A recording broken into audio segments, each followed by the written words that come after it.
बहुत अच्छी बात है, अच्छी वैक्सीन है, 91.6% प्रभावी है। इसके 2 डोज 3 हफ्ते का फासला रख के लेने हैं। अगर उपलब्ध है तो लेने में कोई हर्ज नहीं है। ये वैद्यकीय मशवरा नहीं है, मैं दोस्ती और अपनेपन की हैसियत से आपको कह रहा हूँ। आप अपने खुद के फिजिशियन के साथ भी प्लीज़ एक बार चेक करवा लीजिएगा।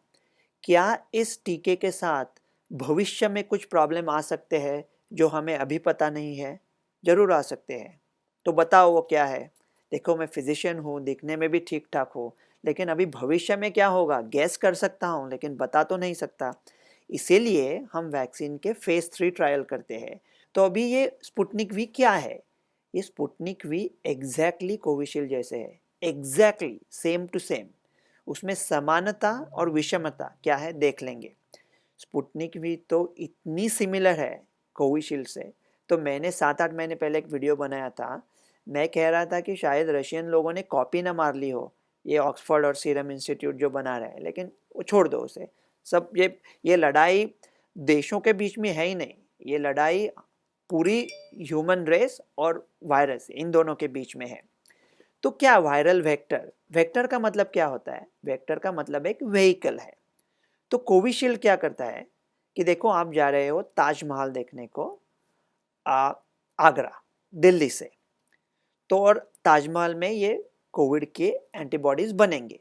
तो आपने दिल्ली से एक बस निकाल दी, वो बस में कोविड के प्रोटीन्स बैठे हैं। वो दिल्ली से निकल के बस ताजमहल पहुंच गई।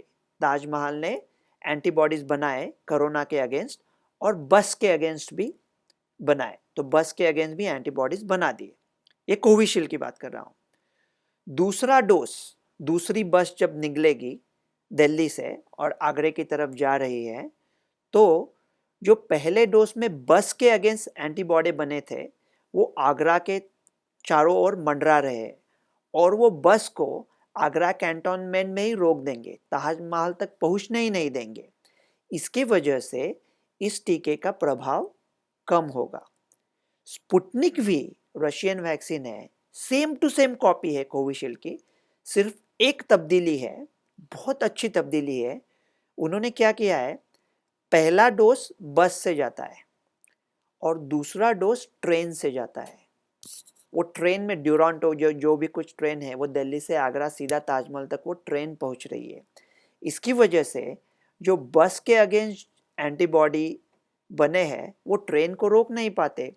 सो AD5 और AD26 ऐसे 2 डिफरेंट वेक्टर उन्होंने लिए हैं।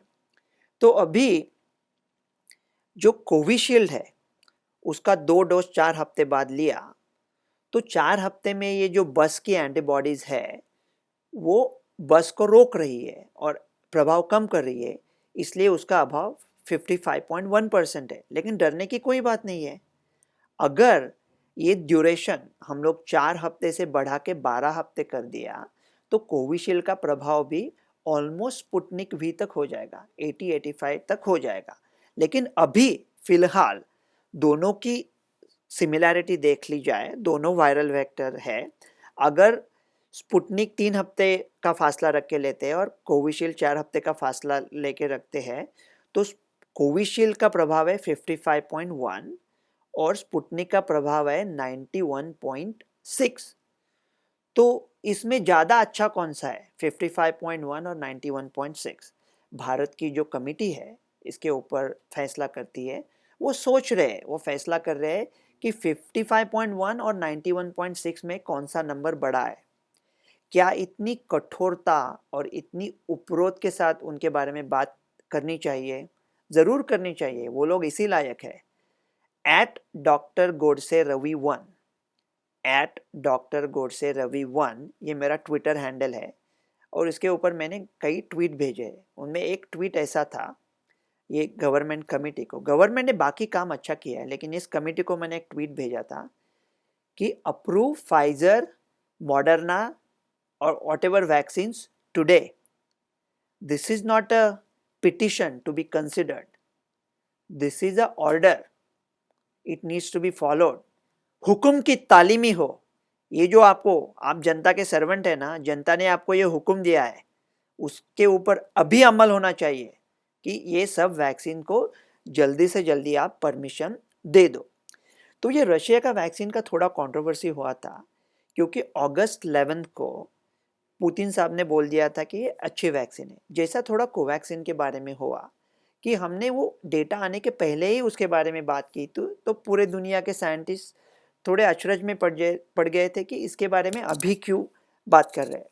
तो अगस्त 11 को उन्होंने बात की, तो पुतिन साहब ने, बाद में उसका सब डेटा आया। फेब्रुआरी 3-4 को लैंसेट में भी ये पीयर रिव्यू हुआ था, फेज 3 का डेटा अच्छा लग रहा है। इंडिया में भी उसका ट्रायल हुआ था डॉक्टर रेड्डी लैब में। और एक बात उसकी अच्छी है कि उसका जो दूसरा डोज है वो वेक्टर अलग है ना, तो 3 हफ्ते में ही लेने हैं। तो जितने जल्दी से जल्दी दोनों डोज हो जाएंगे, हमको वैक्सीन पासपोर्ट वगैरह सब मिल सकता है। रशिया में प्रॉब्लम क्या हुआ था कि लोग कह रहे थे कि रशियन जो वैक्सीन उन्होंने बनाई है और लैंसेट को सबमिट की है वो अच्छी है, लेकिन वो जो देशों को भेज रहे हैं वो कुछ अलग भेज रहे हैं, ऐसा स्लोवाकिया ने कंप्लेन किया है। तो अभी यूरोप उसकी जांच कर रहा है। लेकिन इंडिया में तो ये प्रॉब्लम नहीं होगा, क्योंकि इसका टेस्टिंग भी इंडिया में हुआ है और इसका मैन्युफैक्चरिंग भी इंडिया में होगा, और ये बड़ी अच्छी बात है। देखो, ये रशिया की जो वैक्सीन है, ये 50 देश है, 50 मुल्क है दुनिया के, उसको ऑलरेडी अप्रूव कर चुके हैं, और बड़े बड़े मुल्क है। और समझने वाली बात यह है कि हंगेरी ने रशिया को अप्रूवल दिया है। देखो, हंगेरियन लोगों को इतिहास से रशियन लोगों के प्रति इतना लगाव नहीं है। 1825 से चालू करके 1848 Crimean war, goulash communism, 1956 uprising, Hungarian लोगों को रशियन लोग अच्छे नहीं लगते। लेकिन हंगेरी ने, जो बड़ा समृद्ध देश है, रशियन वैक्सीन को परमिशन दे दी। इसका मतलब ऐसा है कि हमारी कोई वैक्सीन है और पाकिस्तान सर पे लेके नाच रहा है और इंडिया की तारीफ कर रहा है, तो वो वैक्सीन को और ज़्यादा इजाफा मिलेगा। इसीलिए ये वैक्सीन अच्छी लग रही। अभी आप कहोगे कि आप फॉरेन वैक्सीन के बारे में इतने बात करते हो, फाइजर मॉडर्ना अमेरिकन है, ये रशियन है, तो आप कोवैक्सीन के बारे में कुछ बोलते नहीं, ऐसा क्यों है? देखो, जिस साइकिल में, जिस समय श्रृंखला में अभी स्पुतनिक वी है, उस समय श्रृंखला के मुताबिक कोवैक्सीन 4 महीना और 23 दिन पीछे है। 4 महीना 23 दिन पीछे है। इस वैक्सीन का पूरा डेटा पीयर रिव्यू होने में समय लगेगा। अगर जिस दिन भारत ने कोवैक्सीन को परमिशन दी, वही टाइमलाइन इस्तेमाल करके अगर कोविशील्ड और स्पुतनिक वी को परमिशन दे सकते थे, तो वो परमिशन अक्टूबर 2 को ही मिल सकती थी। अब तक हम इस महामारी को खत्म कर चुके होते और भारत विश्व का सबसे बड़ा मैन्युफैक्चरिंग पावर हाउस और दुनिया की नंबर 2 की जीडीपी बन चुका होता। लेकिन अभी उसके बारे में डरने की कोई ज़रूरत नहीं है। बाकी के सब वैक्सीन आ रहे हैं, क्या जो वैक्सीन लेने से बहुत फ़ायदा मिल रहा है। नैसर्गिक रूप से इसको हम मात नहीं दे सकते, वैक्सीन लेनी है। अभी तो उसके कुछ साइड इफ़ेक्ट्स नहीं लग रहे, जैसे अवेलेबल हो ले सकते हो। और देखो, ये ख्याल की बात है। ख्याल बहुत अच्छे और साफ सुथरे रखने चाहिए। हमें ये भरोसा रखना चाहिए कि हम उसको हराने वाले हैं। कुछ तो मौसम भी अजीब था, कुछ था तेरा ख्याल भी, दिल को खुशी के साथ साथ होता रहा मलाल भी। बात वो आधे रात की, रात वो पूरे चांद की, चांद भी ऐद चैत का, उस पर तेरा जमाल भी। शाम की ना समझ हवा पूछ रही थी एक पता, मौजे हवाए कुए यार, कुछ था मेरा ख्याल भी। ये सब ख्याल की बात है। ख्याल अच्छे और साफ सुथरे रखो।